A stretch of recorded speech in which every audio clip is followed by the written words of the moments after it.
I believe that most human beings are only living at about 40% of their capability. So the mind has a governor, like a car. If you're driving a car and the car has a governor on it, the car may say 130 miles an hour, but the governor is set for 91. Once that governor sets in, you get to 91, that car starts doing this. The car wants to go. The car wants to go, but that factory said, we're not going past 91. We have a factory, a nice governor in our brain, and it's a survival mechanism. It protects us from pain and suffering. The second we feel that, our mind says, oh no, this isn't fun. We should back off. We should sit down, find something more comfortable. And there's something about the mind. The mind has the tactical advantage over you at all times. At all times of your life, the mind has a tactical advantage over you. Why is that? It knows what you're afraid of. It knows your insecurities. It knows your deep, dark lies. And it starts to push you away from that. It pushes you in a direction that is comfortable. The mind controls everything. So what I realized was that when I was growing up and I was 300 pounds and I got all fat and I got all insecure, I realized that my mind kept taking me in this direction. When things got uncomfortable for me, when I was facing my insecurities, when I was facing my fears, my mind said, oh no, we have a tactical advantage. We need to get you, separate you from this feeling over here. Life's all about feelings. We want the happy feeling.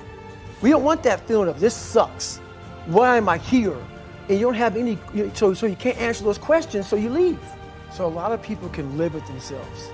That's the first thing. A lot of people can live with themselves, look in the mirror and say, I'm okay with being afraid. I'm okay with going on this easy highway over here. The easy highway has all these signs and directions how to get somewhere.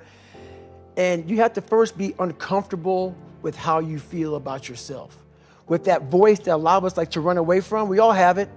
We all have that voice that say, hey man, you're kind of wimping out right now. You're kind of being a little punk right now. But a lot of us say, okay, that's okay. It's okay to tell these little white lies to ourselves. So we first have to face the real you. The real me is David Goggins. The real me is the guy looking at you right now saying, I don't want to be on this show right now because I used to stutter as a kid. And I'm afraid of that. I'm afraid that here in a second, I'm going to start stammering and stuttering and the whole world is going to know that I have all these issues. But that's when I see right now, okay, Goggins, you got to go on this fucking show. That's Goggins.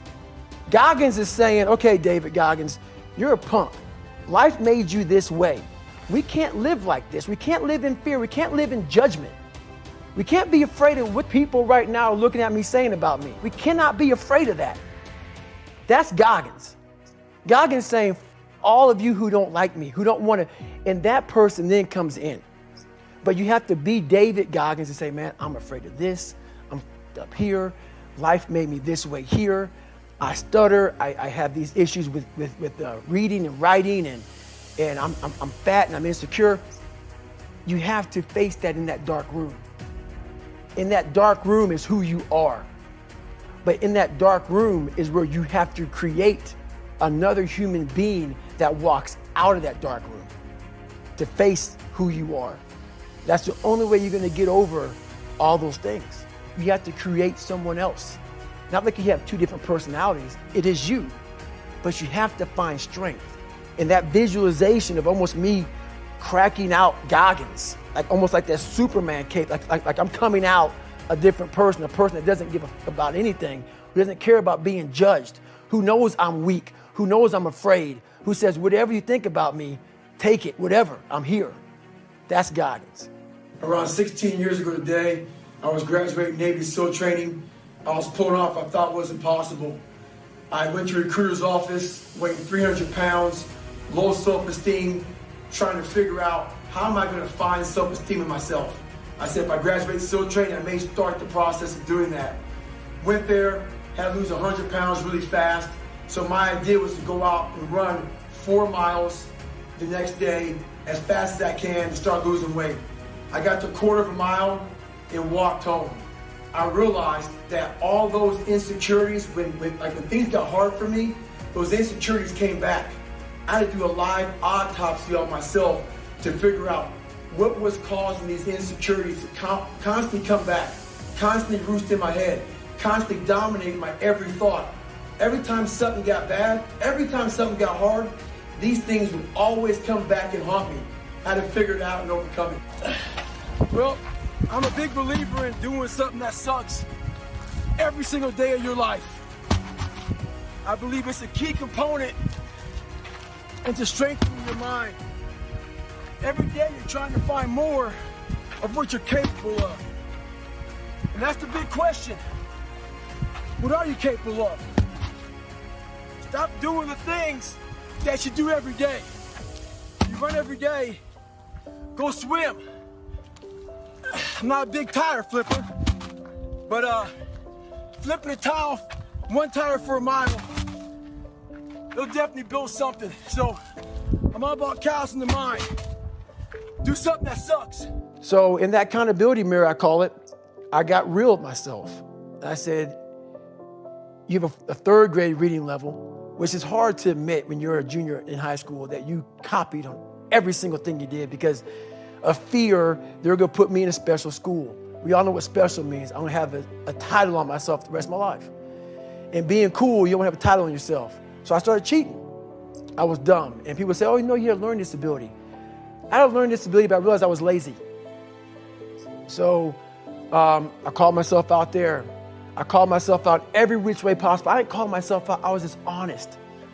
I was honest. Look at yourself, man. Look at yourself. And it was that day, in a couple of days after that, I just got real with myself. And every day I came home, I called the accountability mirror. What am I going to do today to change what I see in this mirror? What am I going to do today? And a lot of it was I stopped sitting with the cool guys. I actually tucked my shirt in, went to school looking like, hey man, this is how I'm gonna look. If you don't like it, so be it. I had to really wear this layer of skin. I had to develop a really calloused skin on me to take whatever you're gonna call me, you're gonna call me. Whatever I'm gonna be, you know, I wasn't a geek, but whoever I am, you're gonna see me. You're gonna see me for who I am, because I need to change who I'm not. And that accountability mirror just became raw. And when I became fat over the years, because I fell back in the hole, I called myself fat because I was fat. And people don't want to do that. They want to say, oh, don't call yourself fat. Don't call yourself dumb. If you're not real and raw with who you are, nothing's going to change. And in this nice new world that we live in, we want to hear, you're just a little big. No, man, you might be fat. And it's okay to hear that from yourself and from everybody else. So that's where it started at. And it's raw. It gets ugly sometimes with me in that mirror. But I'm also proud of myself to be able to tell myself that and then fix what's in that mirror. The old I used to be mentality. I talked to this guy the other day. He talked to me about how he used to run a sub 3-hour marathon.